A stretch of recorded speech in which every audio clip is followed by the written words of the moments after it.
Good morning, beautiful people. Happy New Year again. Happy Monday.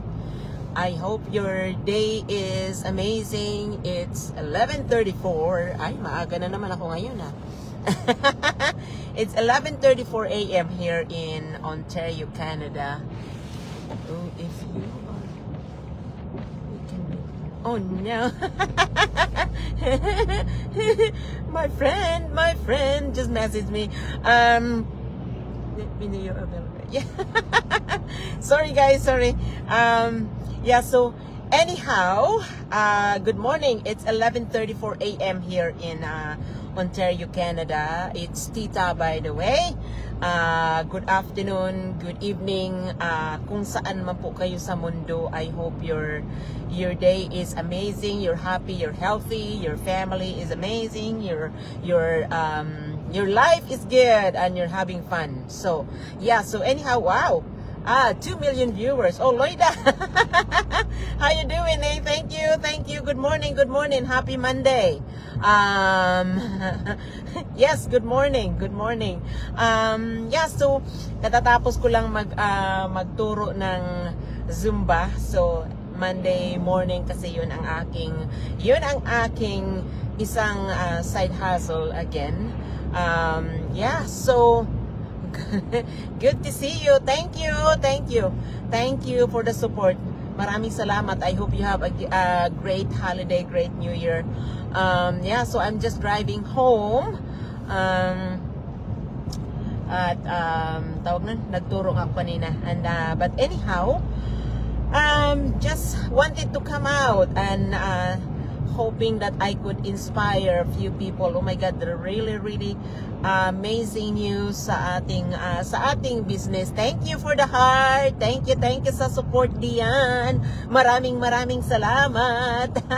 Maraming salamat pala sa aking mga bagong followers at sa mga lumang followers.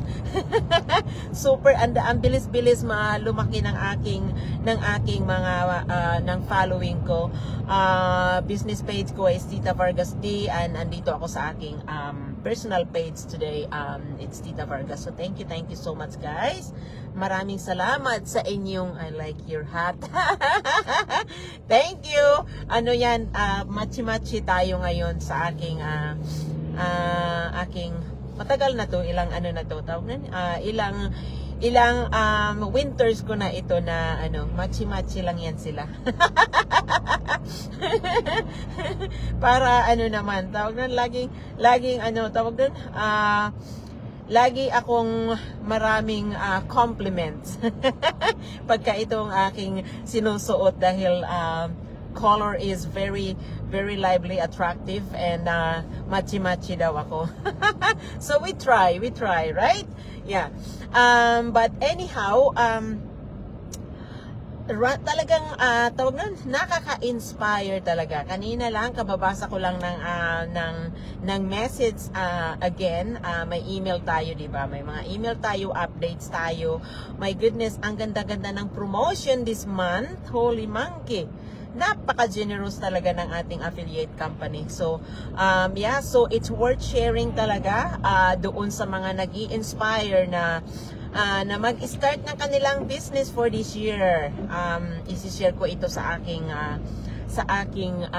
tawag na, sa aking business partner na gusto na mag-start sa kanyang business, sa kanilang business. But anyhow, yeah, so very napaka generous ng ating affiliate company. Hindi lang bonuses, tawag nun, ang ating compensation plan is really wala nang katumbas, walang katulad talaga. Plus mga bonuses at saka kung ano-ano pang mga tawag nun, ano-ano pang mga promotions na andiyan every single month. May bago, ang dami. So talagang yun nga, yung isang isang action taker ko na ready na siya, as just waiting for like last step na. So sabi niya, ganun pa rin sis. I said yes. ganun kaganda ang affiliate company natin dahil hindi yun pabago-bago ng isip. Hindi pa bago-bago ng compensation plan. Kung magtaas man yan ng price is just to go with the flow ng market, kasi kahit saan ka naman ilahat yung nagtataas. Ang maganda is magtaas man ng price ang products natin, tataas din ang commission natin, o di ba? Saan ka makakita ng company na ganoon? Kung iba yung binubulsa na, di ba? Hindi yan sinishare sa kanilang yung yes, agree. Yes. We're checking out talaga ang business. 100% legit. Yes. Yeah, comes February ang ating T4A sa Canada. Sa inyo guys diyan sa USA is W9 ba 'yon? W9 yata. Nakalimutan ko na, but sa amin dito sa Canada is T4A. Comes February next month, makakatanggap tayo niyan. Yes, 100% at 1000% legitimate ang aming business. Yun nga ang sinasabi ko sa aking next na business partner. Sabi ko sa kanya, magtaas man ng price ang ating affiliate company, isi-share din yan sa atin dahil tataas din ang bonus natin. See? Saan ka makakita ng ganun? Yeah? So dami-dami kong company na tawag nun na pinagtatrabahuan before pagka ganun. Wala, hindi sinishare. 1099. Okay, thank you Neng. 1099. Yes. OW9 yung pinipilapan. Yeah, there you go. Di ba? Yun. Pagka nag-open ka ng business mo, yun.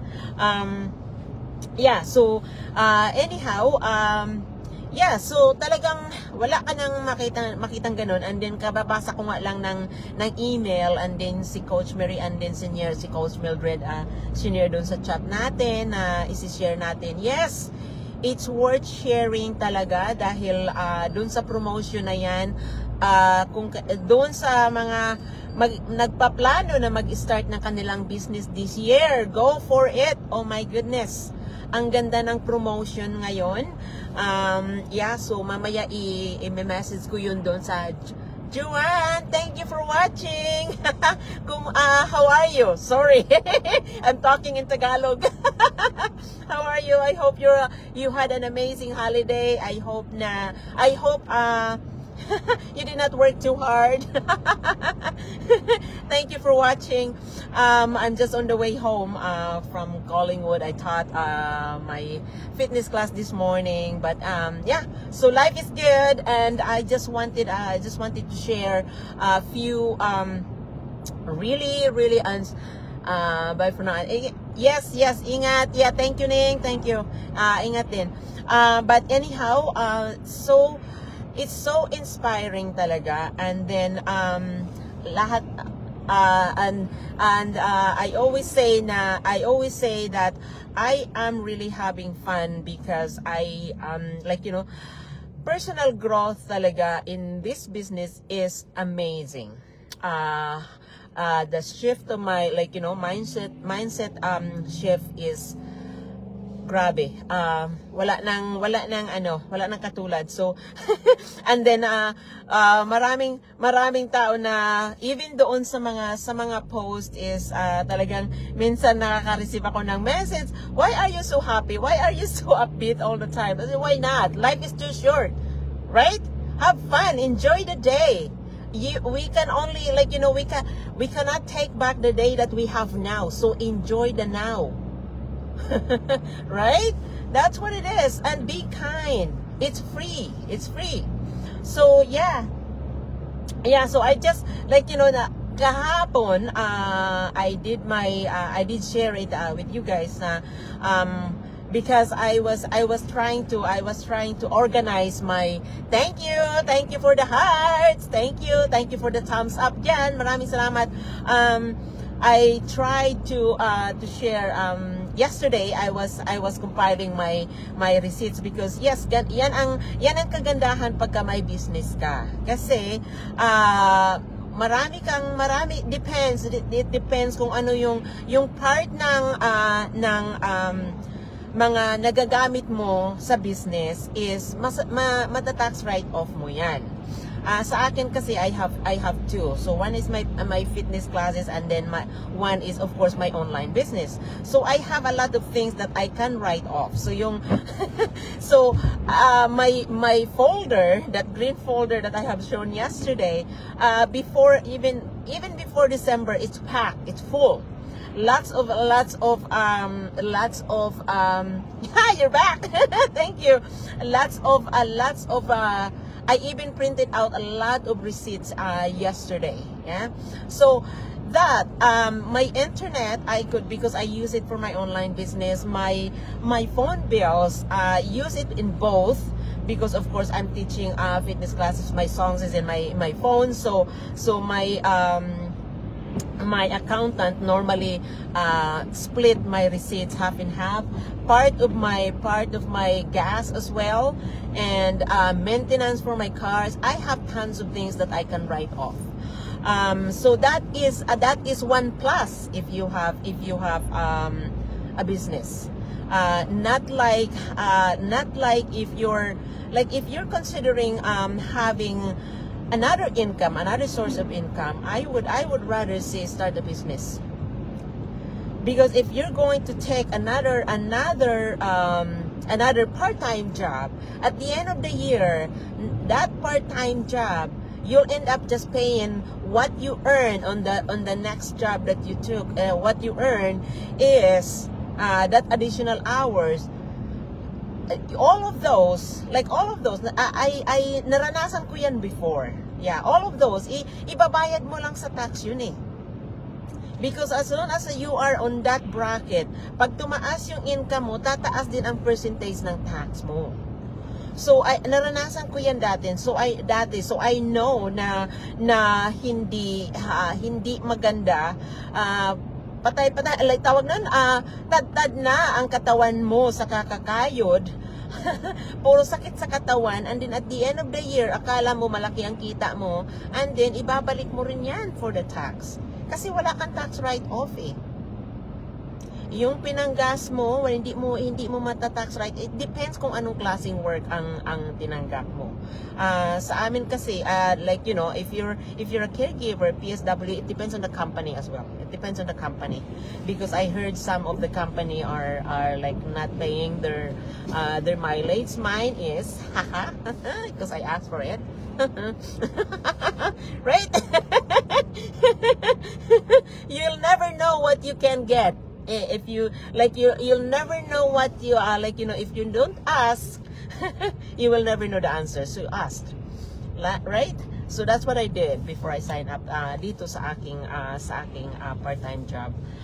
But anyhow, yeah, so I'm just reflecting on that. Talagang napaka-blessed ko. Last year was talagang ang ganda, malaki ang growth sa business ko, in terms of money, in terms of my team, in terms of my personal growth, in terms of my knowledge about the business. Talagang naandyan na, because at the end of the day, it's up to us kung paano natin i-grow ang sarili natin, paano natin i-grow ang business natin. Andiyan na, sinusubo na sa atin lahat. It is our job na itap natin. So we are very, very fortunate na nagkaroon tayo ng business na ganyan, na lahat na sinusubo sa atin.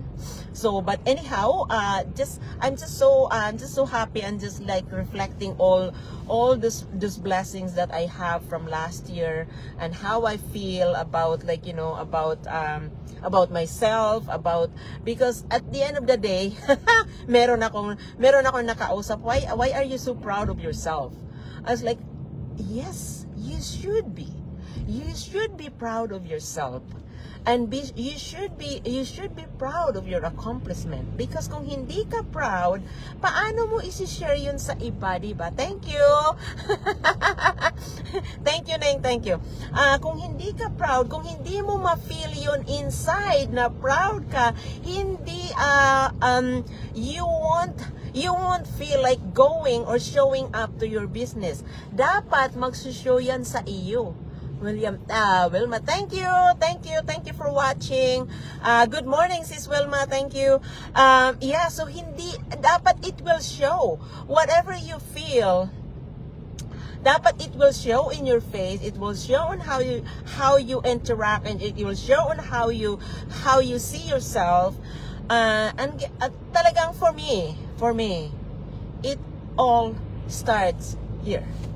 Kung ano yung iniisip mo, yan ay, of course, mafe-feel mo yan. At yan yung lalabas sa iyo. Yan yung lalabas sa ngiti mo, yan yung lalabas sa paano ka nakikipag-communicate. So, it's all about, naririnig niyo palagi yung, it's all about mindset. Naririnig niyo palagi yun. But mindset is, for me, is very broad. It's very broad talaga. So, but anyhow, again, hindi ako mindset, what you call it, guru. But I try my best. I do listen to a lot of podcasts, I feed myself with things that can help me grow. That's what I'm gonna say. So so it doesn't matter kung kanino, basta't alam ko na it will help me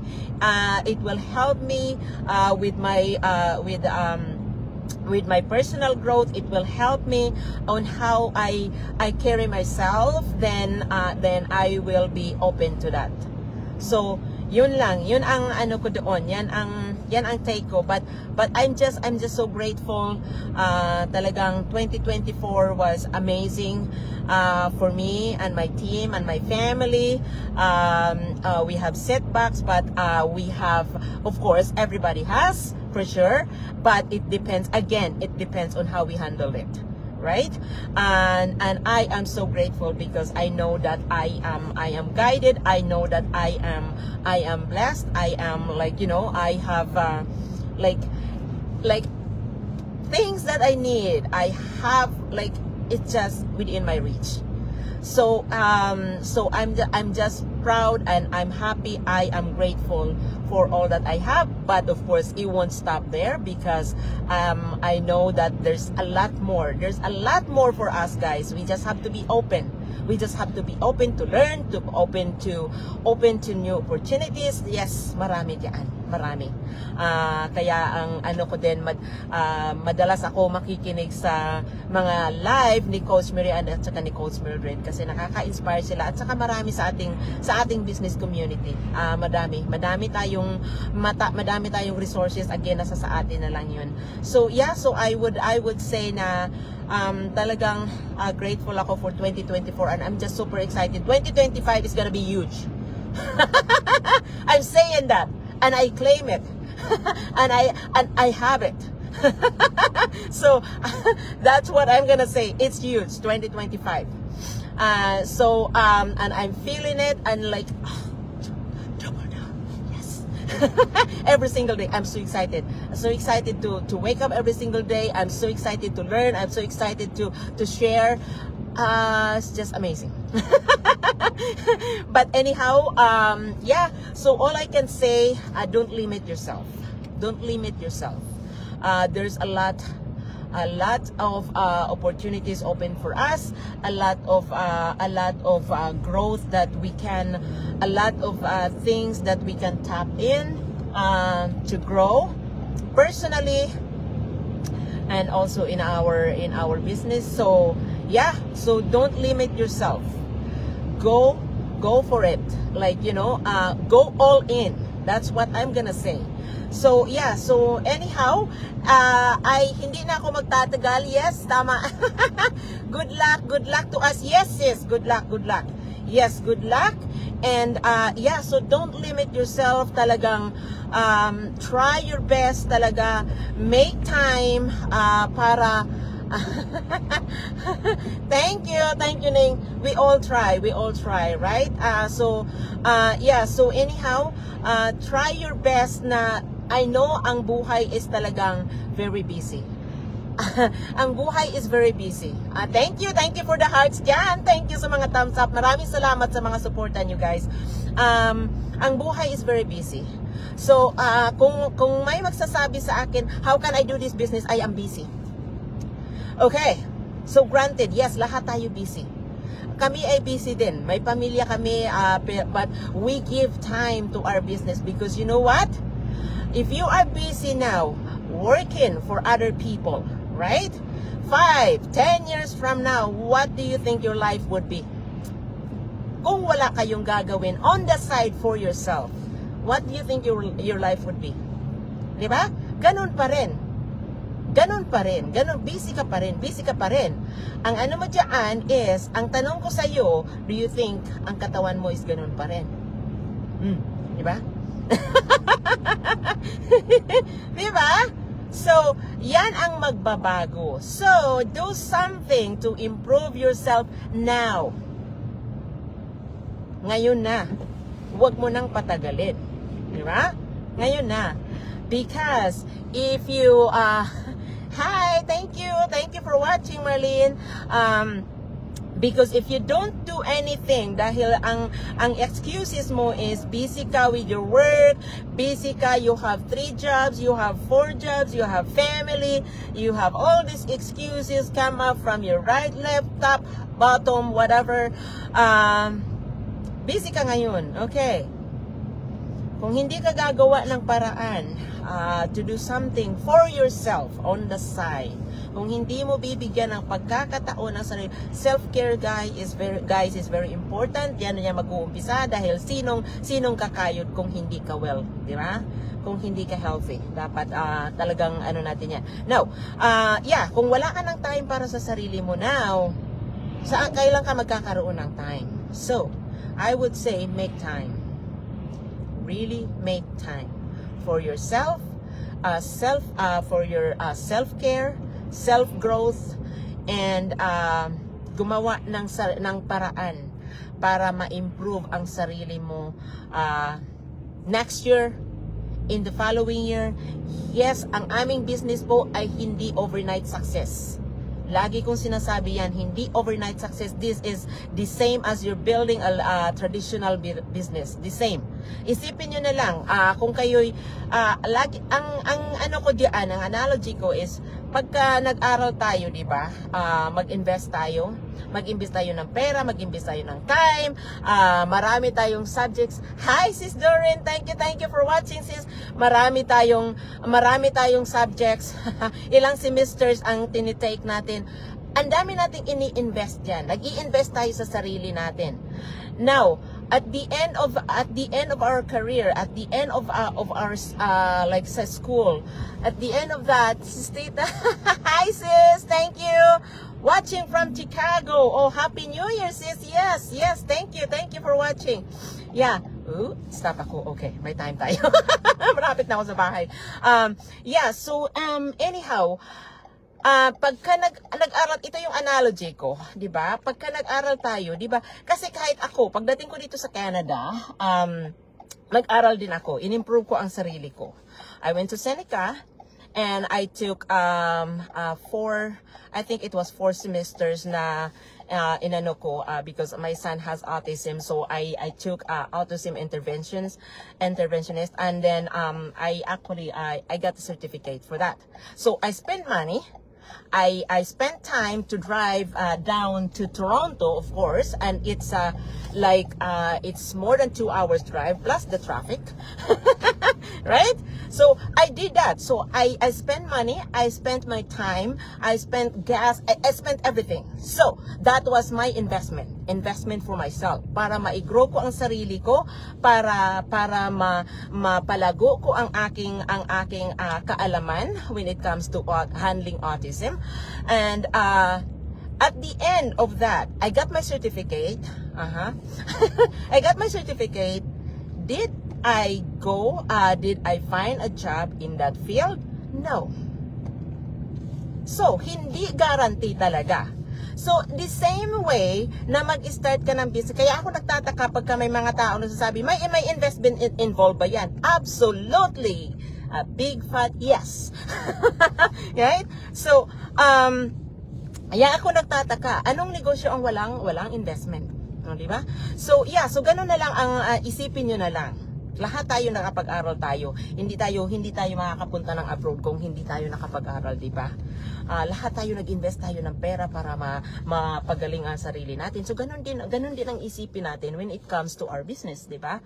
Kung mag-uumpisa tayo, yes, may investment, mag-invest ka ng pera, mag-invest ka ng time, mag-invest ka ng ipapalaguin mo ang sarili mo, magti-train ka, kahit na pumasok ka sa work, magti-train ka, di ba? Oh, di ba? So ganun lang 'yan. So naandyan 'yan sa mindset natin talaga. So, don't believe pagka may mga tao magsabi sa iyo na ang negosyo ko ay walang investment. Eh anong klaseng business 'yan? Yeah, 'di ba? So, ayan. So, yeah. So, anyhow, napahaba na naman ang aking live. Malapit na ako sa bahay. But thank you so much, guys. I'm just so happy. I'm just so grateful. 2024 was really huge for me, for my business. But I know 2025 is even better and much bigger. I could feel it, and I'm like, you know, I'm happy. I know that I have it, right? So anyhow, claim it, guys, claim it. 2025 is our year. Okay? So, yeah. So, anyhow, I hope na nakapag-inspire ako sa inyo. Alam ko na all over the place ang aking ano diyan. But, again, the main point is makapag-inspire ako sa inyo, guys. And I'm just grateful talaga for all the blessings that I had in 2024. And, of course, 2025 is really amazing. So, but anyhow, thank you so very much. Maraming salamat sa aking mga viewers dyan, mga sis. Hi, Jen. I just pulled up home. Okay, I'm gonna check your message. Kauwi ko lang. Okay, yes, you claim it. Okay, pawis ako. But anyhow, thank you so much, guys. Maraming salamat. I-message kita, Jen. Okay, pagka nandito na ako sa bahay, kadarating ko lang. Yeah. So anyhow, I hope yung aking aso nakatingin na sa bintana. Yeah. So I hope na nakapag-inspire ako sa inyo, guys, ng kahit papaano. But anyhow, enjoy the rest of your Monday. Enjoy the whole week. Ang aking aso ay tumatalon. So happy to see Mommy. But anyhow, thank you sa mga hearts. Thank you sa mga thumbs up. Maraming salamat for watching. And take care. God bless you all. I'll see you again. Have a wonderful day and see, Bisaya ako. Salamat. Thank you. God bless, guys.